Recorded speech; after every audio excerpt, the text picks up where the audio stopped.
दोस्तों, आज मैं आपको इंसान की वो सबसे बड़ी गलती बताने वाला हूं जिसको अगर आपने नहीं छोड़ा तो आपका पूरा जीवन बर्बाद हो जाएगा। लेकिन अगर आपने उसे समझकर आज ही छोड़ दिया तो आपको सफल होने से भी दुनिया की कोई ताकत नहीं रोक सकती। बस आपसे एक विनती है कि आज की इस कहानी को बड़े ही ध्यान से सुनना, क्योंकि तभी आपको कुछ समझ आएगा। बहुत समय पहले की बात है, किसी नगरी में एक महान संत रहा करते थे। उन संत की ख्याति दूर दूर तक फैली हुई थी। जो भी उनके पास अपनी समस्या लेकर जाया करता था, वो वहां से अपनी समस्या का निवारण लेके ही वापिस आया करता था। उसी नगरी में एक व्यक्ति भी रहा करता था जिसके पास सारी सुख सुविधाएं थी। उसके पास धन, वैभव, किसी चीज की कोई कमी नहीं थी। लेकिन उसके मन में हमेशा दूसरों के लिए ईर्ष्या की भावना रहती थी और वो इस बात को भली भांति समझता भी था। वो व्यक्ति अपनी इस आदत को छोड़ना चाहता था। वो इसे अपने आप से दूर करना चाहता था।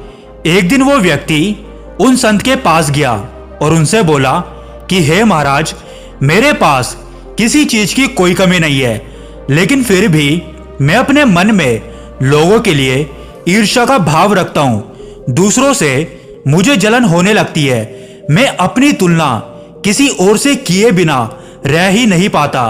मुझे ये नहीं समझ आता कि मेरे मन में ये ईर्ष्या का भाव पैदा हो कहां से जाता है। मेरे पास तो वो सब कुछ है जो मुझे चाहिए था, पर फिर भी ना जाने क्यों मैं दूसरों से ईर्ष्या कर बैठता हूं। यदि आप मुझे कोई ऐसा मार्ग बता सकें, यदि आप मुझे ये बता सकें कि मैं किस तरह से इन सब विकारों को अपने मन से खत्म कर सकता हूं, तो आपकी बहुत कृपा होगी। तभी वो संत उस व्यक्ति से कहते हैं कि क्या तुम सच में अपने मन से ईर्ष्या, द्वेष, जलन, इन सब विकारों को खत्म करना चाहते हो, या फिर तुम मुझे ये जताने आए हो कि तुम कितने महान हो और ये सारी बातें बता के तुम मेरे सामने अपना प्रभाव जमाना चाहते हो। दरअसल वो संत उस व्यक्ति की परीक्षा लेना चाहते थे। वो ये जानना चाहते थे कि वो व्यक्ति सच कह रहा है या फिर झूठ, क्योंकि आजकल के समय में कोई भी व्यक्ति खुद से ये नहीं मानता कि वो अपने मन में दूसरों के लिए ईर्ष्या का भाव रखता है। वो व्यक्ति कहता है कि हाँ महाराज, मैं सच में इन विकारों को अपने मन से निकालना चाहता हूं, इन्हें खत्म करना चाहता हूं, क्योंकि मैं अपने जीवन को खुशी खुशी व्यतीत करना चाहता हूं। मेरे पास सभी सुख सुविधाएं हैं, किसी चीज की कोई कमी नहीं है, लेकिन फिर भी न जाने क्यों मैं इन विकारों से खुद को अलग नहीं कर पाता। मैं इन विकारों के अंदर कुछ इस तरह से फंस चुका हूं कि मेरा मन इन्हें छोड़ना ही नहीं चाहता और मैं इसमें लगातार फंसता ही चला जा रहा हूं। मैं जितनी कोशिश करता हूं, ये मुझे उतना ही अपनी तरफ आकर्षित करते हैं। मैं जितना हाथ पैर मारने की कोशिश करता हूं, यह मुझे उतना ही फंसाते चले जाते हैं। और तो और अब इसकी वजह से मेरे घर परिवार में भी झगड़े उत्पन्न होने लग गए हैं। इन सब विकारों ने मेरे जीवन को पूरी तरह से नर्क बना दिया है। घर में खुशहाली और सुख पूरी तरह से खत्म हो चुका है। इसलिए अब मैं किसी भी हालत में इन विकारों से मुक्ति पाना चाहता हूं।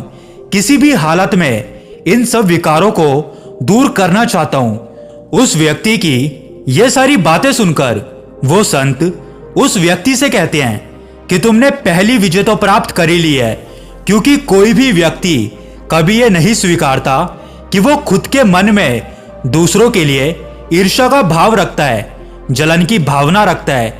लेकिन तुमने तो ये स्वीकार कर लिया। कोई दूसरा इंसान ये स्वीकार करने से डरता है, फिर चाहे उसका पूरा जीवन अस्त व्यस्त क्यों ना हो जाए, भले ही वो इससे पीड़ित रहे, जिंदगी भर इसे झेलता रहे, लेकिन फिर भी वो इससे मुक्ति नहीं पाना चाहता। वो जीवन भर इसी पीड़ा को बर्दाश्त करता रहता है और कभी भी इसका कारण जानने की कोशिश नहीं करता। आगे वो संत उस व्यक्ति से कहते हैं कि तुम मुझे ये बताओ, जब तुम किसी निर्धन व्यक्ति को देखते हो, किसी गरीब व्यक्ति को देखते हो, तो तुम्हारे मन में कौन सी भावना उत्पन्न होती है? उस समय तुम क्या सोचते हो? वो व्यक्ति कहता है कि महाराज, जब मैं किसी निर्धन व्यक्ति को देखता हूं, किसी ऐसे गरीब व्यक्ति को देखता हूं जिसे पैसों की सख्त जरूरत है, जिसके पास 2 वक्त की रोटी भी नहीं है, पहनने के लिए अच्छे कपड़े नहीं है, उसके प्रति मेरे मन में दया का भाव उत्पन्न होता है और मैं उसकी मदद करने की कोशिश भी करता हूं। तभी वो संत उस व्यक्ति से कहते हैं, अच्छा, अब तुम मुझे यह बताओ कि जब तुम किसी ऐसे इंसान से मिलते हो जो तुम्हारे जितना ही धनवान है, तो उसे देखकर तुम्हारे मन में क्या भावना उत्पन्न होती है? वो व्यक्ति कहता है कि महाराज, जब मैं किसी ऐसे व्यक्ति से मिलता हूं जो मेरे ही जितना धनवान है, तो मेरे मन में ईर्ष्या होने लगती है। मेरे मन में एक अभाव सा उत्पन्न होता है। मैं उससे भी ज्यादा धनवान बनना चाहता हूं। मेरे मन में बस यही भावना होती है कि मुझे उस व्यक्ति से अधिक धनवान बनना है। तब वो संत उस व्यक्ति से कहते हैं, अच्छा, अब तुम मुझे यह बताओ कि जब कोई व्यक्ति तुमसे भी अधिक धनवान होता है, तो उस वक्त तुम्हारे मन में क्या भावना उत्पन्न होती है? वो व्यक्ति कहता है कि हे महाराज, जब मैं किसी ऐसे व्यक्ति से मिलता हूं, तो उसके लिए भी मेरे मन में और ज्यादा अत्यधिक धनवान बनने की इच्छा जाग उठती है और मैं किसी भी हालत में उस व्यक्ति से और भी ज्यादा अधिक धनवान बनना चाहता हूं। इस पर वो संत उस व्यक्ति से एक और सवाल करते हैं। वो उससे कहते हैं कि मान लो तुम किसी ऐसे व्यक्ति से मिलते हो जो तुमसे अत्यधिक धनवान है, तुमसे कई ज्यादा अमीर है, जिसके पास धन की कोई कमी नहीं है। अगर तुम उसकी बराबरी करना भी चाहो तो तुम कभी भी उसकी बराबरी नहीं कर पाओगे। यह जानकर तुम्हारे मन में किस तरह का भाव उत्पन्न होता है? वो व्यक्ति कहता है कि महाराज, अगर मैं सच कहूं तो उस वक्त मेरे मन में ईर्ष्या होने लगती है। मेरे मन में एक जलन की भावना उत्पन्न होने लगती है। मुझे ये लगता है कि आखिरकार उसके पास इतना धन कैसे है? मैं भी तो मेहनत कर रहा हूं, मैंने भी तो कई सारे काम किए हैं, तो मेरे पास इतना धन क्यों नहीं है? उसके पास मुझसे अधिक सुख सुविधाएं कैसे हैं? उसके पास वो सब कुछ है जो मुझे चाहिए और मैं किसी भी हालत में उसके जैसा बनना चाहता हूं, उसके जितना धनवान बनना चाहता हूं। तब वो संत उससे कहते हैं, बस इसी तरह से तुम्हारे अंदर ईर्ष्या का जन्म हो जाता है और तुम दूसरों के प्रति जलन की भावना पैदा कर लेते हो। ईर्ष्या का अर्थ है अधूरापन। जब तुम्हें ऐसा लगता है कि सामने वाले के पास वो सब कुछ है जो तुम्हारे पास नहीं है, इसका अर्थ यह हुआ कि जब तुम्हें अपने अंदर कोई कमी महसूस होती है और तुम उस कमी को पूरा करना चाहते हो, और तभी तुम्हें वो सामने वाला नजर आता है जिसके पास वो सब कुछ है जो तुम्हें चाहिए था। तुम्हें ऐसा लगता है कि उसके जीवन में कोई ऐसी कमी नहीं है जिसका सामना उसे करना पड़े। उसके पास वो सारी सुख सुविधाएं हैं, धन है, वैभव है, सारे ऐशो आराम है। तो उस वक्त तुम्हारे मन में ईर्ष्या का भाव उत्पन्न होने लगता है और तब तुम उस व्यक्ति से ईर्ष्या करने लगते हो, उससे आगे निकलना चाहते हो, क्योंकि तुम्हें ऐसा लगता है कि उसके पास तुमसे कई ज्यादा है। लेकिन तुम्हारा ध्यान उसके दूसरे पहलू पर नहीं पड़ता। और दूसरा पहलू यह है कि जो चीज तुम सोच रहे हो वैसा ही भाव उस व्यक्ति के मन में भी किसी और व्यक्ति को लेकर होगा।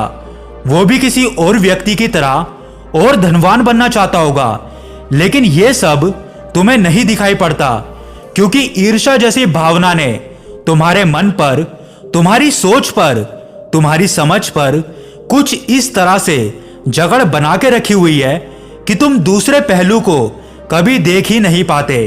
तभी वो व्यक्ति उन संत महाराज से कहता है कि हे महाराज, मुझे यह तो समझ आ गया कि ईर्ष्या क्या है और यह हमारे मन में क्यों उत्पन्न होती है, लेकिन इसे रोकने का क्या उपाय है? तभी वो संत उस व्यक्ति से कहते हैं कि ईर्ष्या का जन्म तब होता है जब हम अपनी तुलना किसी और से करते हैं और तुलना करना बहुत ही गलत बात है, क्योंकि तुलना करके हम उस ईश्वर का अपमान कर रहे हैं। ईश्वर ने तुम्हें जो कुछ भी दिया है वो बहुत खास है। तुम्हारे अंदर ऐसा बहुत कुछ खास है जिसे तुम पहचान नहीं पा रहे हो, और जब तुम अपनी तुलना किसी और के साथ कर रहे होते हो तो तुम उस ईश्वर का अपमान भी कर रहे होते हो। और वो तुलना ही होती है जो हमारे मन में ईर्ष्या को जन्म देती है। जब हम अपनी तुलना किसी और से करते हैं और वो इंसान हमसे अत्यधिक धनवान निकलता है तो हमारे मन में ईर्ष्या पनपने लगती है, और तब हम उस व्यक्ति से किसी भी हालत में और अमीर बनना चाहते हैं। जो कुछ भी उसके पास है उससे ज्यादा पाने की कामना रखते हैं, और इस ईर्ष्या को खत्म करने का सिर्फ एक उपाय है, और वो है कि तुम्हें सत्य को जानना होगा, उसे पहचानना होगा। जिस प्रकार एक शीशे की तुलना हीरे से नहीं की जा सकती, ठीक उसी प्रकार अगर हम अपनी तुलना किसी और व्यक्ति से करते हैं तो ये हमारे जीवन का अपमान है। ये उस ईश्वर का अपमान है जिन्होंने हमें ये कीमती जीवन दिया है, क्योंकि उस ईश्वर ने तुम्हें अलग बनाया है।